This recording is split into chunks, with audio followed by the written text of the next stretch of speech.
그럼 지금 사람들이 관심을 안 받고 있는 쪽에서 그 중에서 실적이 잘 나올 것 같은 것 중에서 실적이 잘 나오면 사람들이 관심을 줄 만한 걸 찾아야겠네요. 엄청 어려운 일이. 그러면 베스트지. 그럼 턴어라운드에 가까우니까. 근데 그걸 찾는 게 굉장히 어려우니까. 크래프톤? 네, 안녕하세요. 왔니? 오늘 제가 왔습니다. 아, 오랜만에 왔구나. 신혼여행 잘 갔다 왔어? 진즉 갔다 왔어요. 사람들이 너 빠질 때마다 자꾸 신혼여행 갔다 그러더라고. 그러니까요. 그래서 주 1회 정도는 모니카 씨가 모니카도 있고 우리 막내 편집자도 대기하고 있으니까 좀 다양한 의견이 또 들어와줘야 나도 편하게 얘기하고. 근데 아직 모니카가 약간 굳어 있어가지고 보는 나도 조금 그래. 나 하다 보면은 나도 편하게 하고. 그래서 모니카한테 이제 반말하기로 했어. 모니카 그걸 원해가지고 그렇게 진행하면은 조금 더 편해지지 않을까. 근데 저한테는 허락 안 받고 반발하셨잖아요. 그냥. 나 원래 남자한테는 허락 안 받아.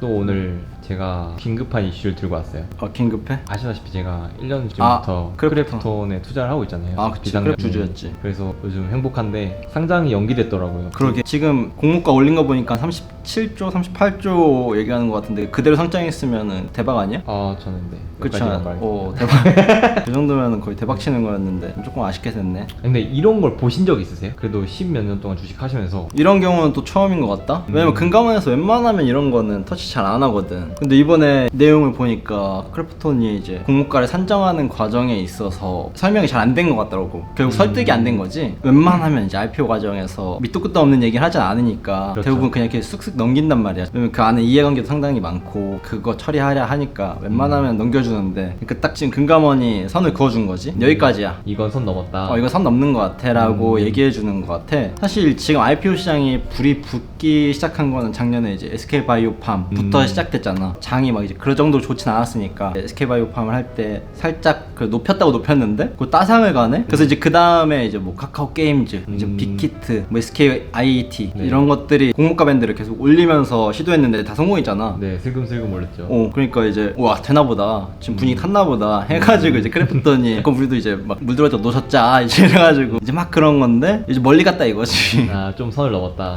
선 넘었지. 난 빅히트 때도 사실 뭐 그 정도도 선 넘었다라고 생각했는데, 근데 거기까지는 또 이제 뭐 플랫폼이라고 하니까 지금 시장에서 플랫폼이 워낙 밸류를 잘 쳐주니까. 근데 여긴 이제 또 콘텐츠가 대세다라고 이제 얘기하니까 크래프톤에서는 이제 또 공모가 산정하는 방식에서 디즈니를 이제 피어 그룹에 넣은 거지. 우린 얘네 디즈니랑 비슷해. 우리 콘텐츠가 있어. 배틀그라운드라는 건 콘텐츠야. 뭐 어떻게 보면 원게임이라고도 할 수 있지만 우리는 콘텐츠의 영역으로서 세일즈가 가능하다라고 이제 설득했는데 금감원에서 미쳤다 너네. 이제 말도 안 되는 소리 하고 있어. 이제 다시 밸류에이션 해라 이거지. 그럼 이제 크래프톤이 불씨를 지핀 거지. 네. 이 뒤에 줄줄이 상장 예정되어 있는 이제 올해 큰 이슈 중에 하나인 LG 에너지 솔루션. 이랑 카카오뱅크도 있죠. 이제 카카오뱅크부터 줄줄이 이제 다시 밸류에이션 해야지. 크래프톤이 작은 날개짓으로 이제 나비 효과를 퍼뜨리고 있는 과정이 이제 시작된 건데 네. 앞으로 되게 재밌는 상황이 연출될 것 같다. 이게 그런데 빅히트까지도 사실 우리는 단순히 엔터 회사가 아니야. 우리는 IT 플랫폼이야 라고 했을 때 뭐 그래도 앱이 있긴 했으니까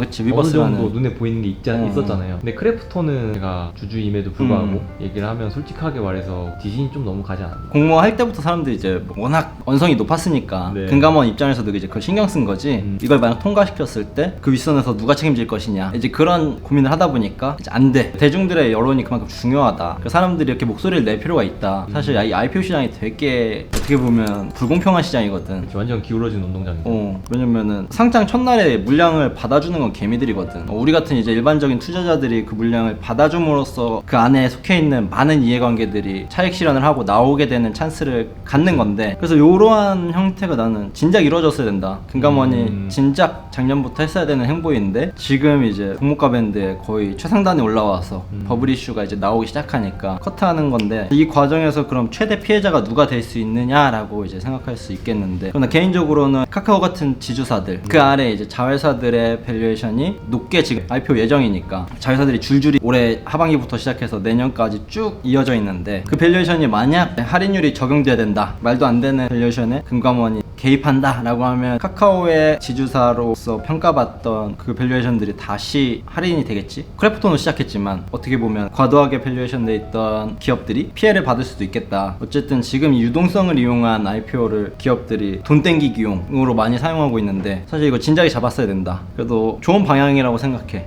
개인 투자자들이 상장 첫날에 들어가서 물리는 경우도 많이 보고 돈도 날리는 경우가 너무 많이 봤기 때문에 그런 거에 대해서 사람들이 충분히 목소리 내고 항의하고 그러면 금감원이 그걸 반영해서 재심사를 하기 때문에 물론 제대로 평가하기 힘들지. 미래의 영업이익을 현재 주가에 반영하다 보니까 상상력의 영역에 들어가 있는 건 사실이지만 그래도 과도하다 그렇게 평가되는 것들에 있어서는 충분히 재심사를 고려해볼 만하지 않나. 그러한 방향성에 대해서 나는 굉장히 응원하고 올바른 방향으로 가고 있는 것 같다. 한국 금융시장이 개미들 돈 빨아먹는 그런 IPO는 사실 많이 지양해야 되지 않을까. 2분기 실적 발표일이 얼마 남지 않았는데 그리고 테이퍼링을 지금 어느 정도 앞두고 있는 시점에서 2013년에 시기랑 되게 비슷하다, 흡사하다라고 비교하는 보고서들이 눈에 띄게 증가하고 있는데 그걸 보면서 이제 그런 생각을 했어. 그때 당시에 코스피가 박스피에 갇혀있긴 했지만 그럼 결국 테이퍼링 때문에 하락했냐? 이제 그렇다고 얘기하기엔 그때는 사실 이익 전망치가 하락했기 때문에 그리고 그 이익 전망치를 주도하던 이제 반도체, 자동차 이제 그런 코스피 주도 업종들이 이익이 깎여나감에 있어서 코스피가 같이 무너진 형태였거든. 그리고 그걸 이제 반등하는 과정에서 이제 뭐 유틸리티라던가 금융이라던가 화학이라던가 이제 그런 업체들이 오히려 턴어라운드 한다라는 기대감 혹은 성장성을 갖는다라는 기대감으로 다시 이렇게 올라왔단 말이야. 그 돈이 이렇게 이동한 거지. 이 기대치를 실망시켰으니까 오히려 돈이 그 주변 섹터로 이동하는 그런 형태를 가지고 있는데 그럼 지금 시점에서 우리는 어떤 생각을 해볼 수 있느냐. 그럼 2분기에도 지금 실적 기대치가 상당히 많이 올라온 상태인데 거기에는 분명하게 반도체가 껴있고 자동차가 껴있고 그런 주도 업종들이 껴있는데 만약 지금 반도체랑 자동차가 실적 기대치를 충분히 충족시킨다 라고 하면 2분기 실적 발표 이후에는 실적주들의 시대가 되겠지. 이전에는 성장주의 랠리를 보여줬으니까 실적 위주의 주식들의 우상향을 그릴 가능성이 높다. 다만 기대치를 충족시키지 못했을 경우에는 과거와 같은 형태로 턴어라운드 기대감이 있거나 혹은 이전처럼 다시 성장성에 대한 모멘텀이 있거나 이 두 개의 섹터들로 다시 돈이 흘러가겠다. 이제 그러한 예상을 지금 해볼 수 있는 시점인 것 같다. 그리고 이것들을 조금 더 선행하는 지표들이 뭐가 있냐라고 했을 때는 사실 한국에서는 뭐 수출 지표가 가장 강력하기 때문에 수출 관련한 지표들을 계속 팔로우하는 것 이제 그것만이 사실 코스피의 EPS를 미리 선행한다라고 볼 수 있으니까 아마 그런 부분에서 우리가 조금 참고하는 게 맞지 않을까.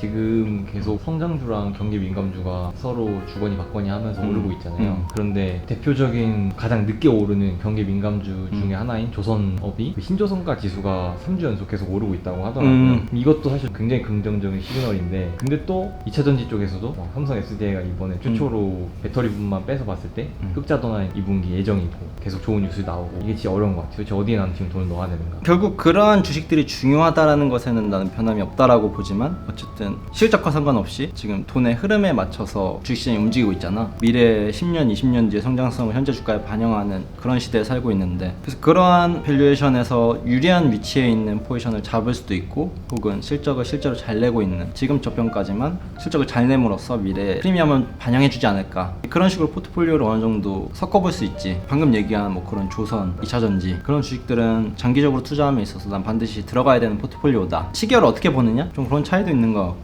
그럼 지금 사람들이 관심을 안 받고 있는 쪽에서 그 중에서 실적이 잘 나올 것 같은 것 중에서 실적이 잘 나오면 사람들이 관심을 줄 만한 걸 찾아야겠네요. 그러면 베스트지. 그럼 턴어라운드에 가까우니까. 그렇죠. 엄청 어려운 일이에요. 그치. 이러면 확실히 수익률은 엄청나게 높겠네요. 그치. 턴어라운드 기대감이 있는 종목들에 한해서 퍼포먼스가 굉장히 크게 나오겠지. 근데 그걸 찾는 게 굉장히 어려우니까.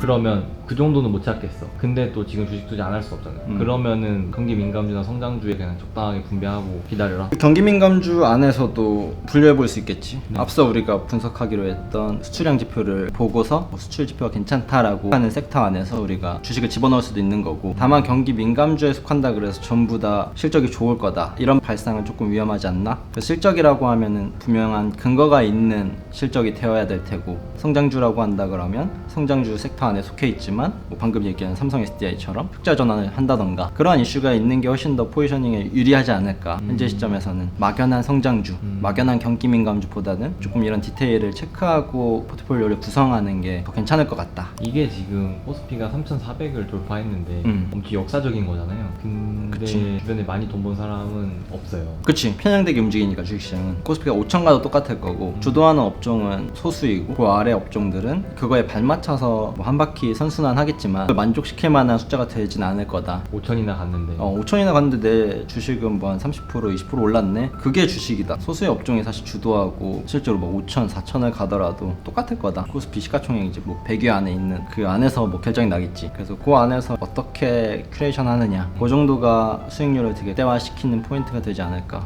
알겠습니다. 오늘 또 좋은 말씀 해주셔서 감사합니다. 네, 그러면 저는 월요일인데 말이 길었네요. 크래프톤에 이런 규제가 걸린다는 게 재미나서 이제 그랬는데, 어쨌든 여러분들이 이런 IPO를 할 때마다 이렇게 목소리를 내주는 것에 대해서 저는 굉장히 주식시장에서 긍정적인 요인이라고 생각하고 있기 때문에 그런 부분에서 앞으로도 우리가 목소리를 내야 되지 않을까 생각하고 있습니다. 그러면 저는 또 다음 시간에 뵐게요. 안녕.